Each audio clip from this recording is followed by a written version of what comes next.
Last class हम लोग input output organisation देख रहे थे. Under this we already discuss about interface, like interface which is used to connect the CPU with the device, interface which is used to connect the devices like input output devices. Input output interface हम लोग देख लिए थे. Now today we'll discuss about the internal architecture of. हाँ बोलिए. Anyone? कुछ बोल रहे कोई?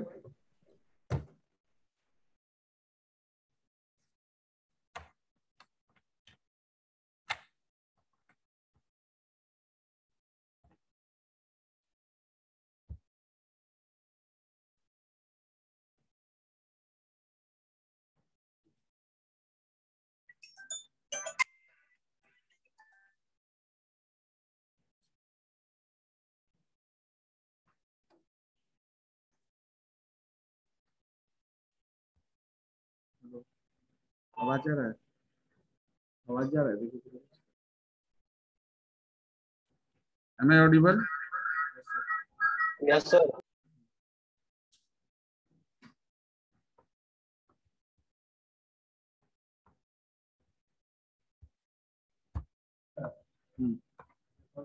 One concept of interface. We can also say that the interface is an translator. Interface work as a translator. Yes. Translator, that means that whenever user send any data, that is in human language, and interface change that data in machine language. Interface is just used to retain the data in the form of 0 and 1. है ना? तो वो user के द्वारा जो human language को लेता है, इनकोडिंग का काम आपका डिवाइस करता है, इनपुट डिवाइस. यानी कि your keyboard is encoder. Keyboard जो आप यूज करते हैं that is the encoder and monitor is your decoder. ठीक है ना? We are using interface to connect that devices. तो interface is used to connect the device either input device और output device. ठीक है ना? Actually your keyboard is working as a encoder and your keyboard encode the data according to the architecture. तो जिस तरह का architecture होगा उसके अकॉर्डिंगली आपका वो इनकोड करेगा. Now, अब in between the particular, today we'll discuss about input output bus.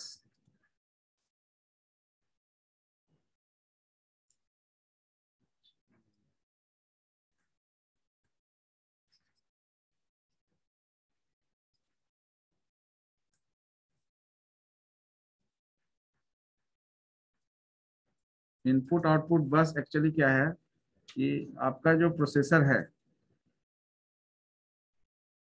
Suppose this is the CPU and there are various devices.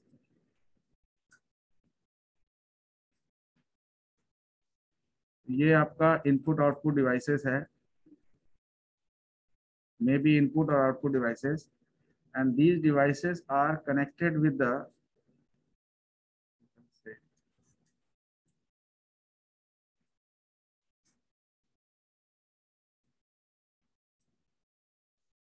इसको लास्ट क्लास हम लोग देखे थे कि इंटरफेस जो है वो 3 बसेस से कनेक्ट होता है और वो बसेस जो है वो सीपीयू तक इंफॉर्मेशन को भेजने के लिए यूज किया जाता है.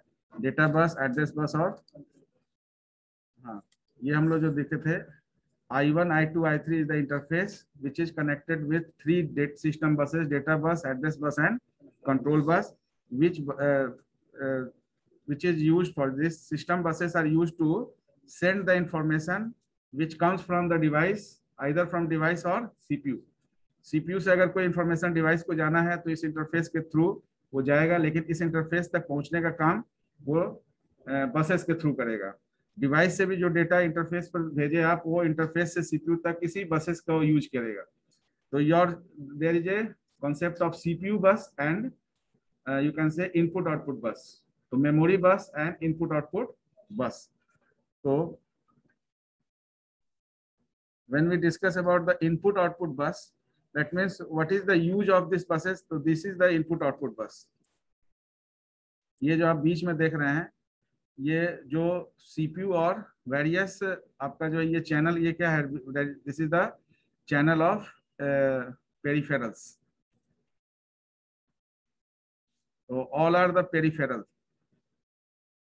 इनपुट आउटपुट डिवाइसेस या जो भी स्टोरेज डिवाइसेस जो भी आपका कनेक्ट होगा वो एक इनपुट आउटपुट बस के थ्रू इंफॉर्मेशन सीपीयू तक भेजेगा।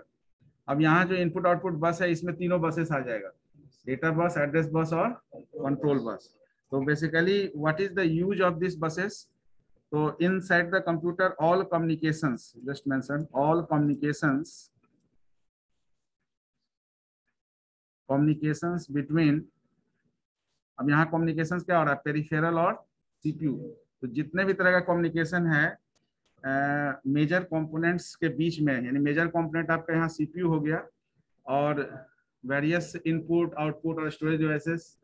तो जो भी कम्युनिकेशन होगा individual major components of the computer system, ये आपका जो है किसी पर्टिकुलर चैनल के थ्रू पूरा होगा and the name of that channel is known as system bus. तो all communication between the individual component of computer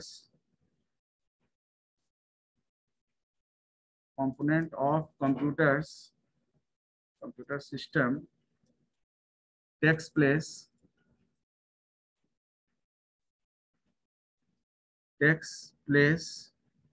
through the system bus. अब ये जो सिस्टम बस है it may be your data bus, address bus और control bus. तो system bus, तो you already know what is bus. The bus is a cable, you can say it is a cable which is capable of, this is the bus is a cable which is capable of carrying signals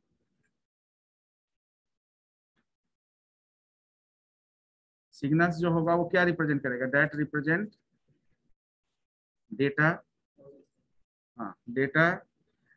from one, वो information data कहीं आपका जो है process form information है, तो data तो कहीं ना कहीं इंफॉर्मेशन में भी है, तो डेटा बोलते हैं तो आप दोनों चीज आ जाता है। The bus is capable which is capable of carrying signals that represent data from one location to another location. अब ये जो मूवमेंट होगा एक लोकेशन से दूसरे लोकेशन के लिए वो इस बसेस के थ्रू होगा। जो डिटेल्स में हम लोग बसेस देखे थे आपका, system buses, data bus, address bus और कंट्रोल बस। तो इनपुट आउटपुट डिवाइसेस से सीपीयू, इसी के लिए हम लोग जो है मोड ऑफ डेटा ट्रांसफर भी पढ़ेंगे इसमें। तो mode of data transfer earlier हम लोग डिस्कस किए थे, मोड ऑफ डीटी। तो मोड ऑफ डीटी बेसिकली आपका कितना तरह का होता है? एक होता है जो सीपीयू प्रेजेंस में होता है और एक होता है जो सीपीयू के एब्सेंस में होता है, ठीक है ना।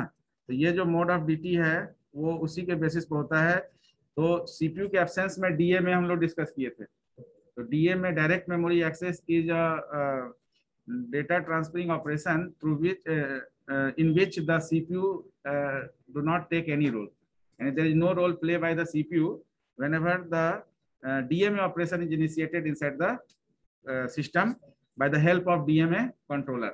So your CPU role is played by the DMA controller over there. तो आपका जो CPU का रोल है वो DMA कंट्रोलर का फॉलो करता है और उस DMA कंट्रोलर के अंडर में data movement should take place. Earlier when we discussed the programmed input output, तो प्रोग्राम इनपुट आउटपुट का बेसिकली रीजन क्या था कि we are in the process to handle the slow input output devices, ठीक है ना, on the basis of the signal generated by the speedy CPU और speedy processor का स्पीड जो है वो स्लो इनपुट आउटपुट डिवाइसेस से आपका मैच नहीं करता है।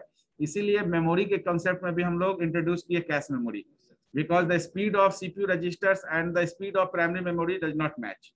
So there is a gap between the speed of primary memory and CPU. That's why to maintain that gap, we introduce cache memory in between the CPU and the primary memory. In the same manner, interface is used here, ठीक है ना, to maintain the movement of data speed of movement of data, because ऐसा बहुत सारा होगा कि आपका CPU से कोई कंट्रोल सिग्नल जनरेट हुआ डिवाइस को, और डिवाइस चूंकि स्लो फंक्शनिंग है तो उसको रिस्पॉन्ड करने में समय लगा, तब तक सीपीयू को स्टेटस बताने के लिए ये इंटरफेस रोल प्ले करता है। तो इनपुट आउटपुट बस और इनपुट, अभी हम लोग यहाँ दिखा रहे हैं बसेस, लेकिन ये बसेस भी इंटरफेस से जुड़ा हुआ है। ये इनपुट आउटपुट डायरेक्टली बस से नहीं कम्युनिकेट कर रहा है। तो इनपुट आउटपुट डिवाइसेस आपका इंटरफेस से जुड़ा है, और वो इंटरफेस बसेस से जुड़ा है, जिसके थ्रू वो जिस तरह का इंफॉर्मेशन है उसको सीपीयू तक पहुंचाता है, और सीपीयू का भी सिग्नल वो लेता है। क्योंकि अगर सीपीयू को से सिग्नल उसको मिलेगा कि किसी डिवाइस को यूज करना है, तो उस डिवाइस का स्टेटस यही इंटरफेस उस सीपीयू को बताएगा कि whether the device is connected, disconnected, available और not available. So any types of status is maintained by the interface through which the particular device is connected. तो आपका डिवाइस जिस इंटरफेस से कनेक्टेड है, तो interface is what? It is the control unit section. It plays a control unit, that is the control of the devices, यानी कि devices का entire status is maintained on the interface. तो next after discussion of this we discuss the architecture of input output interface unit, यानी कि जो interface unit हम लोग लिख रहे हैं उसके इंटरनल आपका जो ऑपरेशन कैसे होता है, उसमें क्या क्या फंक्शनिंग है, क्या क्या पिन है, जिसके बेसिस पर आपका ये स्टेटस कमांड, डेटा कमांड या अलग अलग तरह के कमांड जनरेट होते हैं. तो इनपुट आउटपुट बस इज क्लियर टू यू. तो ये प्रोसेसर आप यहाँ दिखा सकते हैं, ये आपका इनपुट आउटपुट बस है. इनपुट आउटपुट बस में वो सब बसेस आएगा जो सिस्टम बसेस में यूज करते हैं. ठीक है. नाउ अब यहाँ पर क्वेश्चन ये है कि सीपीयू को जब भी कम्युनिकेट करना होता है कोई डिवाइस को, तो वो अपने सिग्नल को कैसे भेजता है. तो वहां पर भी वेरियस टाइप्स ऑफ कमांड होगा, डेटा रिलेटेड कमांड होगा, ठीक है ना, कंट्रोल रिलेटेड कमांड होगा. तो यहाँ पर भी जो क्लासिफिकेशन है, जस्ट मेंशन हियर कि when the CPU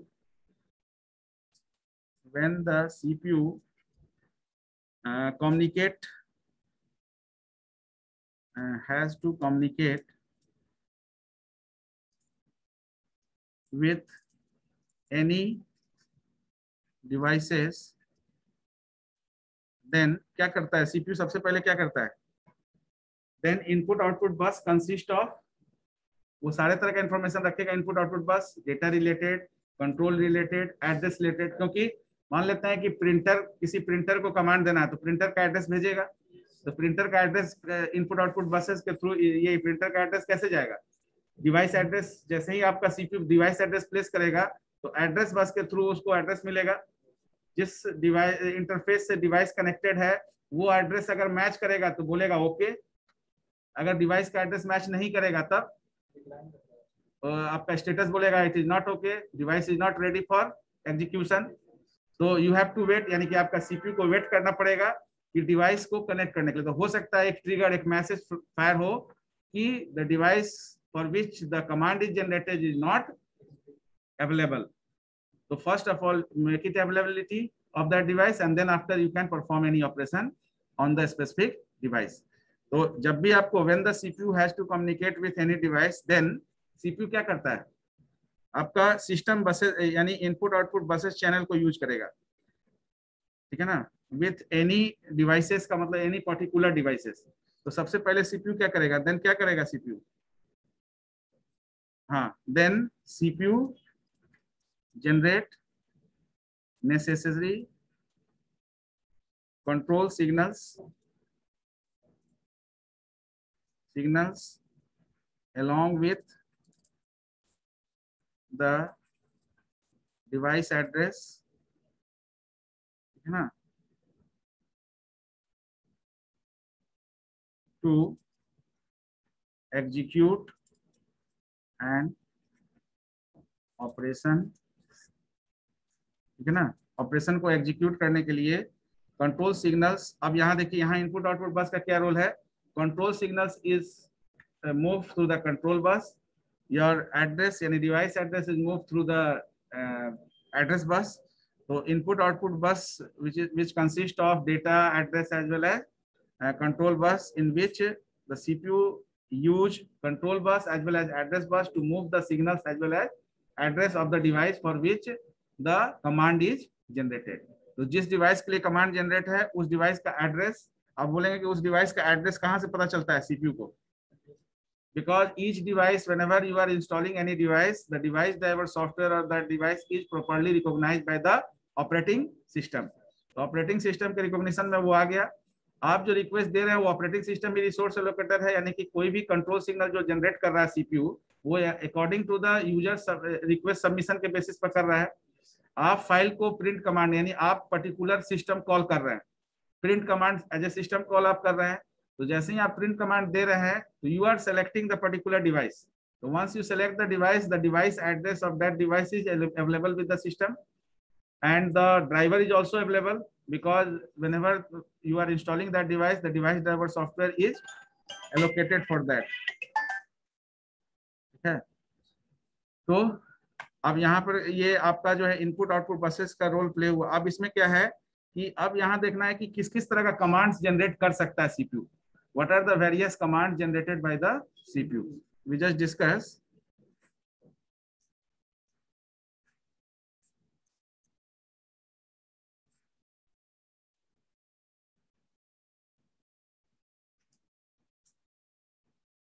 Just mention various input output commands is as follows। तो वेरियस इनपुट आउटपुट कमांड्स क्या क्या हो सकता है आपका? Input output commands related to data हो सकता है, रिलेटेड टू आपका जो है स्टेटस हो सकता है। ठीक है ना, स्टेटस कमांड। ठीक है, status of the device, weather the device is okay ready for execution और नॉट। डेटा की जो आपको डेटा भेज रहे हैं, जैसे फाइल को प्रिंट भेज रहे हैं, तो फाइल आपका वो एज ए डेटा यूज हो रहा है, क्योंकि उसी फाइल का पूल जनरेट होगा। उस फाइल में अगर 4 पेजेस होगा तो स्पूल, आप पढ़े ना spooling, simultaneous peripheral operation online. तो आपका जो प्रिंटर है वो बैच प्रोसेस करेगा, यानी एक फाइल का अगर 10 पेज है तो 10 पेज को वो पहले मेमोरी में रिटेन करेगा, उसके बाद एक एक पेज को प्रिंट करेगा। तो एक एक पेज आपका प्रिंट हो रहा है, तो जब एक पेज प्रिंट हो रहा है बाकी पेज कहाँ है? कहीं ना कहीं पूल में होगा। तो जो पूल क्यू होगा that is termed as a spool, because spool is what it is a way of processing the similar types of job in a batch manner. तो स्पूल का मतलब हुआ बैच प्रोसेस। तो बैचिंग आपका हो गया process का बैच, और वहां से एक एक करके आपका प्रोसेस एग्जीक्यूट होगा। इसलिए जब तक आपका प्रोसेस यानी पूरा फाइल का सारा पेज प्रिंट नहीं होगा, आपका जो पेरिफेरल ऑपरेशन ऑनलाइन है, यानी आपका डिवाइस आपका दूसरा कोई एक्शन नहीं कर सकता है, यानी दूसरा कोई ऑपरेशन वो ले नहीं सकता है। तो जब तक ये जिसको जिसको आप लोग पढ़े होंगे क्रिटिकल सेक्शन में ऑपरेटिंग सिस्टम में, डेडलॉक नहीं, सीएसपी पढ़े होंगे ना, CSP critical section problem. CSP critical section problem that means यहाँ पर हम लोग सेमाफोर यूज करते हैं। सेमाफोर बाइनरी भी हो सकता है और काउंटिंग सेमाफोर। तो क्रिटिकल सेक्शन प्रॉब्लम में जैसे अगर कोई रिसोर्स का यूज कोई प्रोसेस कर रहा है तो वो प्रोसेस अभी क्रिटिकल सेक्शन में है, यानी कि there is one entry point and there is one exit point, in between this there is a CSP critical section part और क्रिटिकल सेक्शन प्रॉब्लम का पार्ट। तो एंट्री सेक्शन के लिए आप सोचते हैं, एग्जिट सेक्शन के लिए आप सोचते हैं। तो अब इसके लिए आप बाइनरी सेमाफोर भी एक तरह का सिग्नल है, इंटीजर वेरिएबल होल्ड करता है। तो दो तरह का सिग्नल आप पढ़े होंगे, एक सिग्नल और दूसरा वेट। दोनों में एक ही तरह का पैरामीटर लेते हैं, ठीक है ना। ये एस क्या है? S is integer variable. तो अगर हम वेट का बात करेंगे, wait int S, under this function S is incremented और डिक्रीमेंटेड?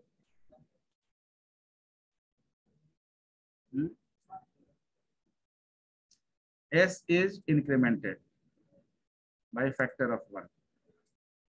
ठीक है, S equal to S plus 1। तो एंट्री जब आपका होगा तो एंट्री में आप दूसरे प्रोसेस को वेट कराएंगे। तो एंट्री सेक्शन में you use wait and signal क्या है? सिग्नल में क्या है कि ये एस का वैल्यू आप घटा देंगे, ठीक है। यानी इनिशियली आप मान के चलेंगे कि आपका जो एस का वैल्यू क्या है, एस का वैल्यू आपका क्या है 0। इसका मतलब है, इसका एस का वैल्यू 0 मानने का मतलब क्या है कि आपका जो रिसोर्स है वो फ्री है। लेकिन जैसे ही आप रिसोर्स को यूज करेंगे तो आप वेट करा देंगे। यानी कि जैसे आप लूप लेते हैं, तो अगर आप प्रिंटर यूज करना चाह रहे हैं तो सबसे पहले इस वेट फंक्शन को कॉल करेंगे। इस वेट फंक्शन में सिंपली सेमाफोर क्या हो रहा है, इंक्रीमेंट हो जा रहा है। यानी वेट कब तक करेगा, जब तक कि एस का वैल्यू 1 है। क्योंकि वेट जैसे ही कॉल करेंगे, वेट एस, ठीक है, और वेट एस करने के बाद यहाँ पर सिंपली हम लोग क्या करेंगे, प्रोसेस 1 को भेज देंगे। वेट एस है, इसका मतलब प्रोसेस 1 अभी कहाँ है, क्रिटिकल सेक्शन में है। प्रोसेस 1 के बाद प्रोसेस 2 को इसमें भेजने के लिए जस्ट इसके बाद सिग्नल करना पड़ेगा, सिग्नल एस। यानी वेट एस करने का मतलब है कि जब प्रोसेस 1 आपका क्रिटिकल सेक्शन में गया तो उस समय एस का वैल्यू कितना हो गया, 1, यानी ऑन हो गया। तो वेट एस करने का मतलब कि एस का वैल्यू ऑन हो गया। जब एस का वैल्यू ऑन होगा तो दूसरा कोई रिसोर्स यूज नहीं कर सकता, कोई दूसरा प्रोसेस उसको ऑन मोड में ट्राई नहीं कर सकता है। तो अब क्वेश्चन ये है कि तब फिर प्रोसेस 2 कैसे जाएगा। इसके बेसिस पर ही लूपिंग आपका जो स्ट्रेटजी होता है इसी के बेसिस पर होता है, for loop, while loop, do while loop, जो भी आप लूप बनाते हैं। तो वेट एस करने से आपका P1 चला गया। अब P1 के बाद दूसरा कोई प्रोसेस तब तक नहीं आ सकता है जब तक कि सिग्नल एस नहीं होता है। यानी कि P1 के बाद सिग्नल एस हुआ तो इसके बाद फिर से आप वेट एस करके P2 को भेज सकते हैं। P2 तब तक रहेगा जब तक कि सिग्नल एस नहीं होता है। क्योंकि सिग्नल एस होने से एस 0 हो गया, 0 हो गया तो फिर आप वेट करा दिए। वेट इसलिए कराए क्योंकि P2 को भेजना है आपको। तो P2 को आप जैसे ही एलोकेट किए तो आप P2 के बाद P3 या P4 कोई भी प्रोसेस तब तक नहीं जाएगा जब तक कि सिग्नल एस नहीं होगा। अब इसको हम लोग इंडिविजुअल दिखा रहे हैं। इसमें P1 P2 को अगर हम PI से रिप्रेजेंट करें, ठीक है ना, इसको अगर कलेक्टिव देखना है तो अगर I में हम रिप्रेजेंट कर दें 1 2 3 प्रोसेस, तो वेट एस इसके लिए कॉमन क्या हो जाएगा, PI signal S. Getting the point. तो ये आपका स्टैंडर्ड सेमाफोर हो गया। तो ये वेट एस हो गया एंट्री सेक्शन। एंट्री होते हुए जैसे ही एंट्री हुआ तो प्रोसेस आपका जो है दूसरे प्रोसेस को आने से अब रोक दिया। वो प्रिंटर अब दूसरा कमांड नहीं लेगा। जैसे आपके घर में एक प्रिंटर है, आपने पहला कमांड दे दिया तो दूसरा कमांड तब तक नहीं आपका पूरा होगा जब तक कि पहला कमांड पूरा कंप्लीट नहीं होता। जैसे ही पूरा कमांड कंप्लीट होगा दूसरा ऑटोमेटिकली आएगा। इसका मतलब क्या है, पहला कमांड कंप्लीट होने के बाद फिर से सिग्नल हो गया। तो सिग्नल हुआ, इसका मतलब इंटीजर वेरिएबल जो सेमाफोर एस का वैल्यू 0 हुआ। जैसे ही 0 हुआ तो फिर वो प्रोसेस इन किया। इन करने के पहले वो क्या कर दिया, दूसरे प्रोसेस को वेट करा दिया। यानी अब दूसरा प्रोसेस तब तक वेट करेगा जब तक कि ये प्रोसेस 2 अपना काम कंप्लीट नहीं कर लेता है। तो ये वेट और signal is use as a semaphore. जो दो तरह का सेमाफोर आप पढ़े होंगे, बाइनरी, ये बाइनरी है। There is a counting semaphore also. तो ये दो तरह का सेमाफोर। तो अब यहाँ पर वेरियस इनपुट आउटपुट कमांड्स के बेसिस पर यहाँ पर क्या है कि the input output commands have basically measured 4 types. तो जो वेरियस कमांड सेट है, सबसे पहला इसमें है your control command. Second one is the data command या status command. Third one is the data command, data command या डेटा आउटपुट कमांड। और फोर्थ वन इज, इसको अलग अलग करना ही पड़ेगा, डेटा इन भी होता है, डेटा आउट भी होता है। तो डेटा इनपुट यानी प्रोसेसर को डेटा चाहिए प्रोसेसिंग करने के लिए, और फाइनल रिजल्ट को वो डेटा आउट भी करता है। यानी डेटा बस का इस्तेमाल सीपीयू इसीलिए बाई डायरेक्शनल है। डेटा बस को डेटा इन करता भी है और डेटा आउट भी करता है। तो एक आपका डेटा इनपुट कमांड और दूसरा data output command. Now first we discuss control command. Now what is control command? Anyone? Control command क्या होगा? एनीवन बताइए. कंट्रोल कमांड में क्या आएगा? किसी तरह का कंट्रोल सिग्नल आप जनरेट कर रहे हैं. तो किसी तरह का कंट्रोल सिग्नल जनरेट कर रहे हैं, इसका मतलब कि आप उस डिवाइस को कंट्रोल करने के लिए एक सिग्नल जनरेट कर रहे हैं. तो कंट्रोल कमांड के थ्रू एक्चुअली क्या जाता होगा? डिवाइस का एड्रेस और उस डिवाइस पर क्या ऑपरेशन करना है. What types of information we have to perform by using that device, ठीक है ना? That is the control part. And which device is used to handle the operation? So address of that device. So under control command, you just mention it is used to activate. It is used to activate the particular device.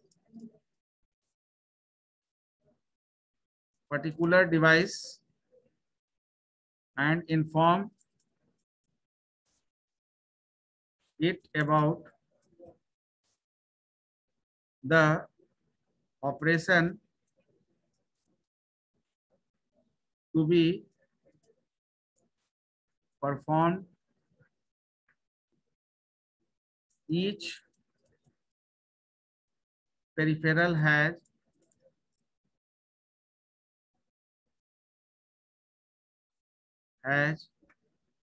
its own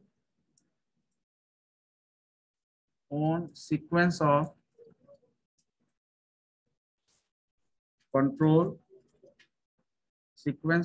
control commands depending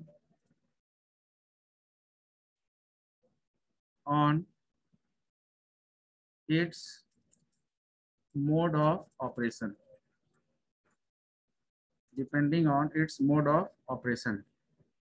mode of operation इसका मतलब क्या है? इसके लिए आप organisation पढ़े होंगे, file organization.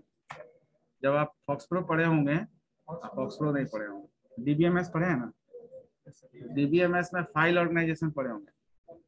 तो किसी भी फाइल को हम एक्सेस कितने तरह से करते हैं? What are the accession type? What is the various access type to access the contents of the file? File के कंटेंट को एक्सेस करने का various टाइप क्या है? Anyone? ऑनलाइन में बताइए.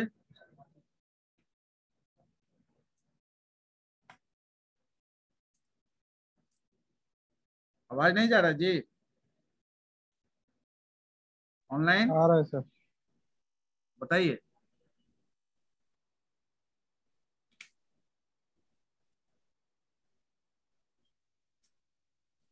बताइए शमशेर.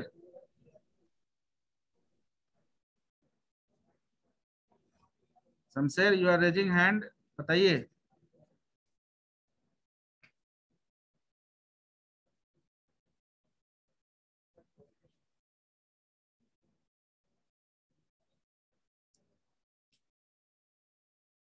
अनम्यूट नहीं हो रहा. हम तो किसी को म्यूट नहीं किए हैं.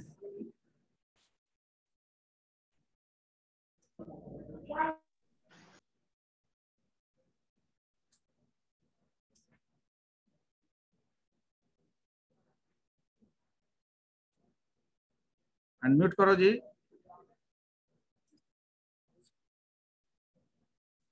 किसी को तो म्यूट किए ही नहीं है. अच्छा जी, कोई बात नहीं.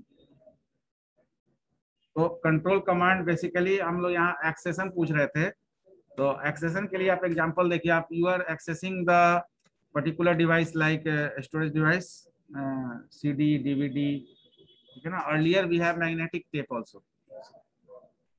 in real life we are using audio cassette in which the particular ribbon is there. तो ऑडियो कैसेट में भी आप एक्सेशन कैसे करते थे? Sequential access. तो on the basis of sequential and random access direct access करते हैं ना. अभी जैसे पेन ड्राइव में आप डायरेक्ट एक्सेस करते हैं, सीडी में, डीवीडी में डायरेक्ट एक्सेस करते हैं. लोकेशन ऑफ फाइल को आप डायरेक्ट एक्सेस कर लेते हैं. ऐसा नहीं है, ये एक सीक्वेंस आपको मेंटेन करना है. But in case of magnetic tape and audio cassette, you can से you have to access the file in a sequential manner. That means अगर ऑडियो कैसेट में 10 गाना आपने रखा है तो 5वें गाने को सुनने के लिए 4 गाना को स्किप करके आगे रिवाइंड मतलब फॉरवर्ड करके आगे जाना होगा, और नहीं तो 1 से लेकर 4 तक का गाना सुनने के बाद 5वां नंबर आएगा। तो there is a certain inter record gap, जो आगे जाके उसका कॉन्सेप्ट है इंटर ब्लॉक गैप, क्योंकि इंटर रिकॉर्ड गैप करने से क्या बहुत ज्यादा गैप क्रिएट हो जाता था सीक्वेंशियल फाइल ऑर्गेनाइजेशन में। एक तो सीक्वेंशियल एक्सेस हो रहा है, दूसरा कि हर रिकॉर्ड के बाद एक गैप। क्यों गैप? क्योंकि डेटा लॉस्ट नहीं हो। तो हर एक सॉन्ग के बाद आप IRG थोड़ा देर रील को आगे बढ़ा के तब दूसरा गाना स्टोर करते थे ताकि आपका ओवरलैपिंग नहीं हो डेटा। लेकिन उसी में कभी कभी आपका रील कट हो गया, तब उस केस में आप रील के ऊपर रील आप ओवरलैप करके लगाते थे, उसमें देखते हो गाना कुछ लॉस्ट हो जाता था, डेटा लॉस्ट हो जाता था। तो उसी के लिए आपका हेडर लेवल और टेलर लेवल रखा गया। व्हाइट पार्ट आप देखते थे जो ऑडियो कैसेट में, अभी भी आप देख सकते हैं, घर में पुराना पड़ा होगा उसको एक्सपेरिमेंट करने के लिए, क्योंकि मैग्नेटिक टेप अवेलेबल नहीं होगा आपके घर में। तो मैग्नेटिक टेप को इमेजिन कर सकते हैं उस ऑडियो कैसेट से। तो उसमें देखिएगा व्हाइट पार्ट रहता है, हेडर और टेलर, यानी स्टार्टिंग में भी व्हाइट रहता है और लास्ट में भी व्हाइट रहता है, इसलिए कि जब आपका रील जो है वो मतलब क्या कहते हैं उसको रोटेट करे, तो रोटेट करते करते एक सर्टेन पॉइंट के बाद जब उसमें स्ट्रेस आए तो स्ट्रेस आपका जो है वो एक्चुअल डेटा को लॉस्ट नहीं करे, टूटेगा भी तो लास्ट का व्हाइट पार्ट टूटेगा, उस पर कोई डेटा आपने फैब्रिकेशन नहीं किया है। तो डेट इज द पर्टिकुलर। तो यहाँ पर कंट्रोल कमांड डिपेंड करेगा आपका कि आपका जो एक्सेसन डिवाइस जो है उसको एक्सेस कैसे किया जाएगा। सीक्वेंशियल एक्सेस हो रहा है, रैंडम एक्सेस हो रहा है, तो that is the particular each peripheral has its own sequence of control command depending on its mode of operation। तो मोड ऑफ ऑपरेशन यहाँ क्या है? तो मोड ऑफ ऑपरेशन में भी द सीक्वेंशियल रैंडम, ठीक है ना।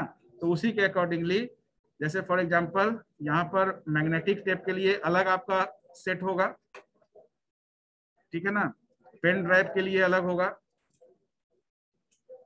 CD के लिए अलग होगा, ठीक है ना, DVD के लिए एक्सेट्रा। तो कंट्रोल कमांड जो है उस डिवाइस के बेसिस पर आपका जनरेट होगा। और मोड ऑफ ऑपरेशन क्या है? तो mode of operation that is sequential और रैंडम और डायरेक्ट। तो सीक्वेंशियल एक्सेस करना है उस डिवाइस को, उसके बेसिस पर कंट्रोल कमांड जनरेट होगा। रैंडम एक्सेस करना है या डायरेक्ट एक्सेस करना है, उसके बेसिस पर कंट्रोल कमांड जनरेट होगा। Now next one is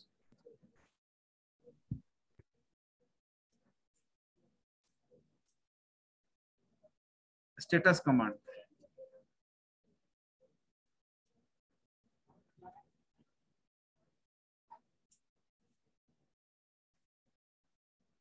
Second is status command। status command का मतलब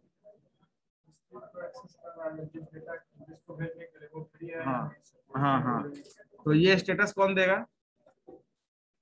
ये स्टेटस आपका इंटरफेस प्रोवाइड करेगा, यानी जिस इंटरफेस से आपका डिवाइस कनेक्टेड है वो इंटरफेस का रिस्पॉन्सिबिलिटी है कि status of that device send to the CPU whenever the CPU demands or generate any types of control signals or control command for that device। तो किसी भी तरह का कंट्रोल कमांड अगर उस डिवाइस को दे रहा है तो उस डिवाइस से कनेक्टेड जो इंटरफेस है वो ये सूचना देगा कि आपका स्टेटस उस डिवाइस का क्या है।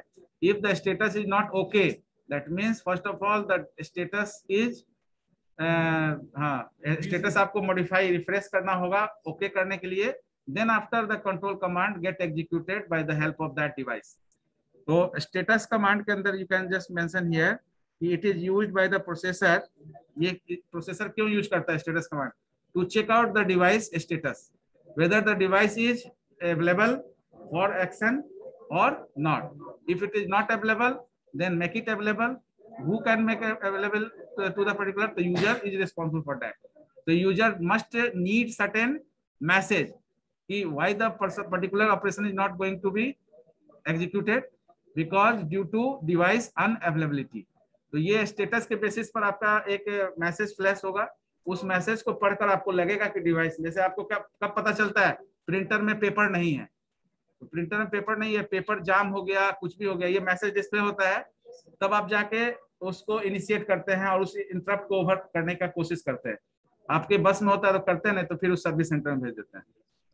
इसको रिपेयर और रिकवर करने का जरूरत है।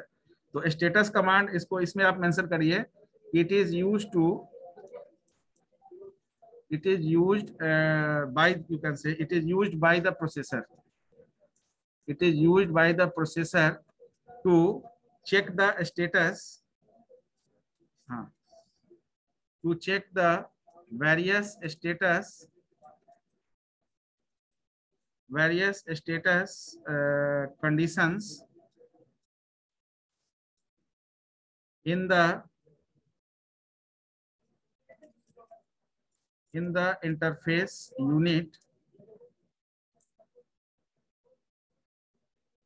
and the peripheral device.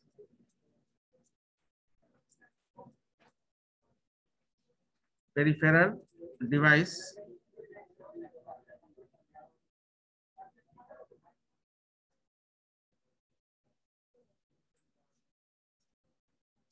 basically it is used to detect the error, है ना, detect the error might occur during transfer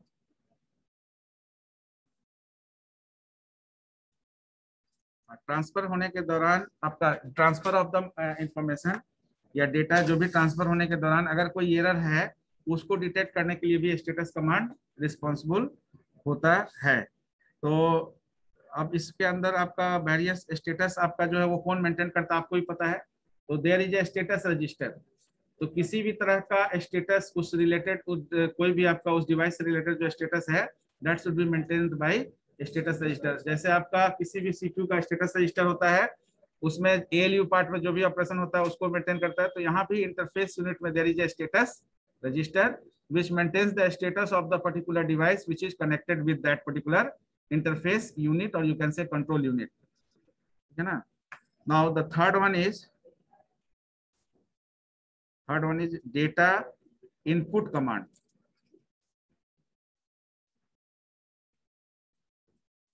तो डेटा इनपुट कमांड इसका मतलब क्या है? ये डेटा इनपुट कमांड क्या करता होगा? This command is issued to transfer the data content to the data bus into one of the register to the interface unit. So you can mention here this command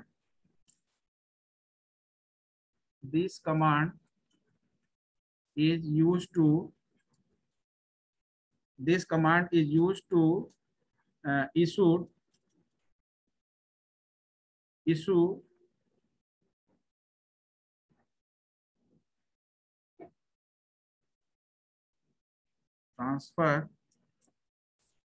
transfer the data contained in the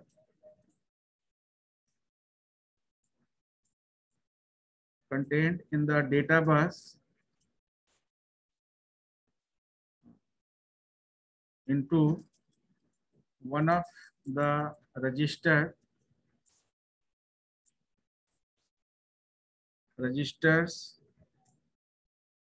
in the interface unit. तो data input आपका data bus के through जाएगा और data जो है किसी register में आपका पहुंचेगा। उसी तरह से जैसे आपका सीपीयू डेटा को इन कराता है, तो डेटा जो इन कराता है वो भी किसी रजिस्टर में होता है, डेटा रजिस्टर।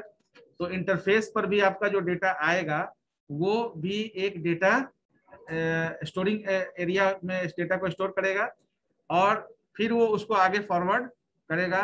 दैट मीन्स कि आप जो बात करते हैं प्रिंटर में, जैसे प्रिंट कमांड दिए, तो प्रिंटर में प्रिंट कमांड देने के बाद जो फाइल प्रिंट हो रहा है वो स्पूल, आपका एक पुल जनरेट होगा, वो पुल आपका डेटा उस पुल में होगा। अब डेटा के लिए स्पेसिफिक आपका जो इंटरफेस यूनिट यहाँ डिस्कस करेंगे, उसके लिए डेटा के लिए रिजर्व आपका कोई रजिस्टर होगा जिसमें डेटा ही आपका स्टोर होगा।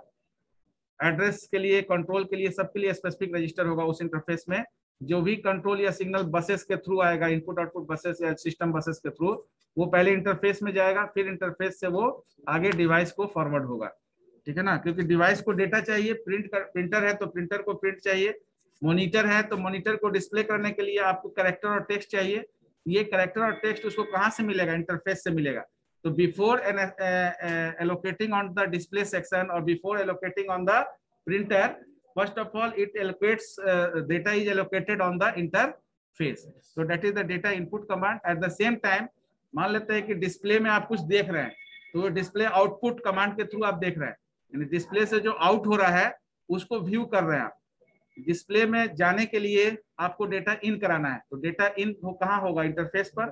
फिर इंटरफेस से वो डेटा आउट कहाँ, किसके थ्रू होगा? डेटा आउट आपका प्रिंटर के थ्रू भी हो सकता है, मॉनिटर के थ्रू भी हो सकता है। तो for that reason there is a data output command. ठीक है, तो data output command you can mention कि this command causes the interface unit, this command इसी नंबर से कनेक्ट है, तो डिस्कनेक्ट हो जाएगा अभी। This command causes the interface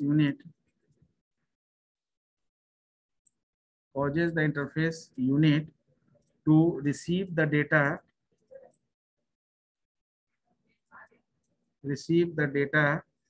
from the peripheral device and place it into the buffer register. Buffer का मतलब समझते हैं आप? अच्छा, स्पूलिंग और बफरिंग में कोई अंतर? दो टर्मिनोलॉजी हम लोग बोलते हैं, एक होता है स्पूलिंग, एक होता है बफरिंग। ये दोनों सेम है या there is some difference between spooling and buffering? देखिए, कोई भी डेटा आइदर ऑनलाइन या offline need to be buffer to access होने से पहले उसको बफर यानी कि डेटा एरिया में जाना होता है। Without buffering you cannot access that data. जैसे ऑनलाइन में फास्ट होगा या ऑफलाइन में फास्ट होगा?